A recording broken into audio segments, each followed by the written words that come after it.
नमस्कार दोस्तों, मैं रोहित यादव शुरू इलेक्ट्रिकल सर्विसेज से। जैसे कि दोस्त पता होगा, मैं इलेक्ट्रिकल संबंधी कई सारे वीडियो अपलोड करता रहता हूँ। इलेक्ट्रिकल से संबंधित मैं एक वीडियो लेकर आया हूँ जिसमें मैं आपको समझाने की कोशिश करूँगा फेज वोल्टेज और लाइन वोल्टेज के बारे में, क्योंकि लोग इसी में कन्फ्यूज हो जाते हैं कि फेज वोल्टेज क्या होता है, लाइन वोल्टेज क्या होता है। जब कभी भी आपको बोला जाता है कि लाइन वोल्टेज चेक करके आप बताओ कितना वोल्टेज आ रहा है और फिर फेज वोल्टेज चेक करके बताओ कितना वोल्टेज आता है। दूर सुदूर सब स्टेशन से कोई भी घर है, कोई भी बिल्डिंग है, तो वहाँ क्या होता है, वोल्टेज की प्रॉब्लम आती है।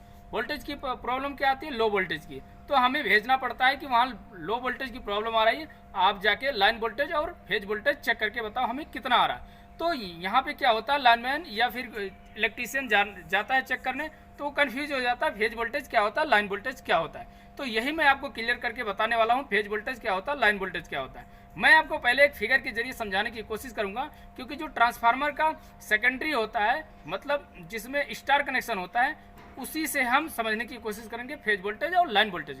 पहले मैं आपको फिगर के जरिए समझाने की कोशिश करूंगा, उसके बाद आप इधर देख रहे होंगे ये 3 फेज और एक न्यूट्रल है। यहाँ मैं आपको चेक करके दिखाने वाला हूँ फेज वोल्टेज कितना आ रहा है, लाइन वोल्टेज कितना आ रहा है, फेज वोल्टेज में कितना वोल्टेज है, लाइन वोल्टेज में कितना वोल्टेज है। ठीक है, तो वीडियो में आगे बढ़ते हैं। तो लाइन वोल्टेज और फेज वोल्टेज में क्या अंतर है, ये हम समझने वाले हैं। उसके बाद हम समझेंगे कि फेज वोल्टेज को कैसे चेक करेंगे, यह मैं आपको चेक करके दिखाने वाला हूँ। उसके बाद लाइन वोल्टेज को कैसे चेक करेंगे, यह मैं आपको चेक करके दिखाने वाला हूँ।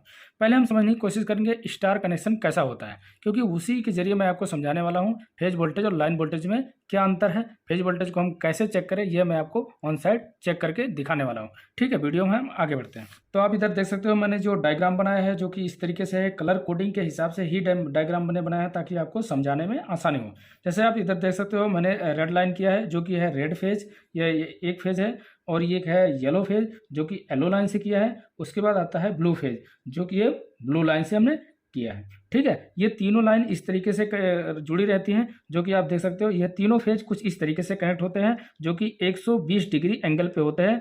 एक फेज और दूसरे फेज के बीच में जो है 120 डिग्री का एंगल होता है।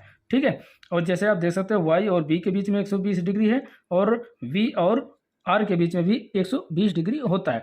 तीनों फेज कुछ इस तरीके से आपको दिखाई देंगे, जो कि अलग अलग होते हैं कलर कोडिंग के हिसाब से। जैसे हम चेक करते हैं फेज वोल्टेज। फेज वोल्टेज को हम कैसे चेक करेंगे, फेज सिंगल फेज लेंगे, उसके बाद न्यूट्रल, मतलब न्यूट्रल और फेज के बीच में जो वोल्टेज होता है वह होता है हमारा फेज वोल्टेज। क्या, जो न्यूट्रल और फेज के बीच में वोल्टेज होता है वह हमारा होता है फेज वोल्टेज।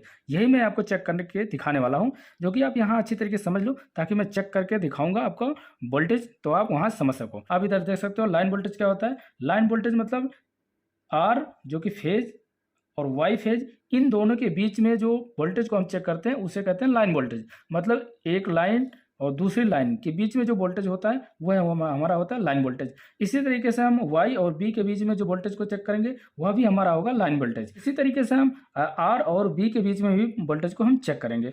तो आपको कुछ इस तरीके से लिखा हुआ दिखाई देगा, जो कि होगा V R is equal to V Y is equal to V B is equal to V P. V P मतलब होता है फेज वोल्टेज। क्या होता है, फेज वोल्टेज। आपको कुछ इस तरीके से भी लिखा हुआ दिखाई देगा, जो कि वी आर एन मतलब फेज और न्यूट्रल के बीच में, equal to V Y N मतलब वाई फेज और न्यूट्रल के बीच में, और वी बी एन मतलब ब्लू फेज और न्यूट्रल के बीच में। बी पी होता है, जो कि मैंने आपको बताया, ये होता है फेज वोल्टेज। लाइन वोल्टेज को कुछ इस तरीके से आप लिखोगे, V R Y equal to B Y B equal to V B Y equal to B L. B L जो होता है ये मतलब एक लाइन वोल्टेज दूसरा लाइन वोल्टेज, ये लगभग बराबर होता है, लेकिन हाँ कम ज़्यादा भी हो सकता है। तो जैसे आप देख सकते हो, मैंने क्लैंप मीटर को क्लैंप कर दिया है केबल के सहारे, ताकि आपको दिखाई दे प्रॉपर रीडिंग भी, और जो जहाँ मैं टच कर रहा हूँ, कनेक्ट कर रहा हूँ, वो भी आपको प्रॉपर दिखाई दे, इसीलिए हमने इसमें क्लैंप कर दिया है। ठीक है, अब हम चेक करेंगे पहले फेज वोल्टेज को, उसके बाद मैं आपको चेक करके दिखाऊंगा लाइन वोल्टेज को।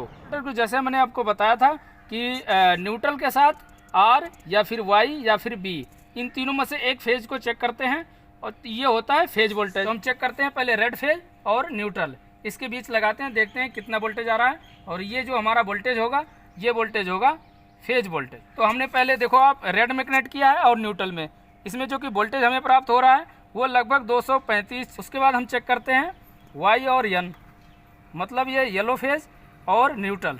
इसी तरीके से हम चेक कर लेंगे, जो कि ये है हमारा वी और न्यूट्रल, मतलब वी और एन। इस तरीके से आप देख सकते हो, ये जो हमने चेक किया ये हमारा फेज वोल्टेज है।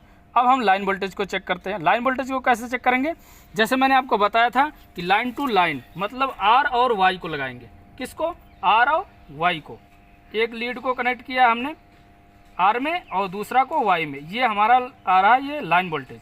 इसी तरीके से हम लाइन वोल्टेज में दूसरे फेज में लगाएंगे और आर और बी इस तरीके से चेक करेंगे।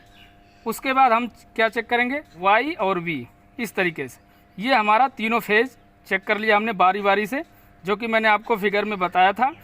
तो जैसे कि आपने देख लिया होगा फेज वोल्टेज और लाइन वोल्टेज के बारे में, ये हमने कंफर्म कर दिया कि फेज वोल्टेज कैसे चेक करते हैं, लाइन वोल्टेज कैसे चेक करते हैं। फेज वोल्टेज क्या होता है, लाइन वोल्टेज क्या होता है, ये आप इस तरीके से चेक कर सकते हो। और ध्यान रखें फेज वोल्टेज और लाइन वोल्टेज के बारे में। आपको ये वीडियो कैसी लगी, चैनल को सब्सक्राइब करें, वीडियो को लाइक करें। आपको इसी तरीके से नॉलेज वाली वीडियो चाहिए तो मेरे चैनल को अवश्य सब्सक्राइब करें। वीडियो देखने के लिए बहुत बहुत धन्यवाद।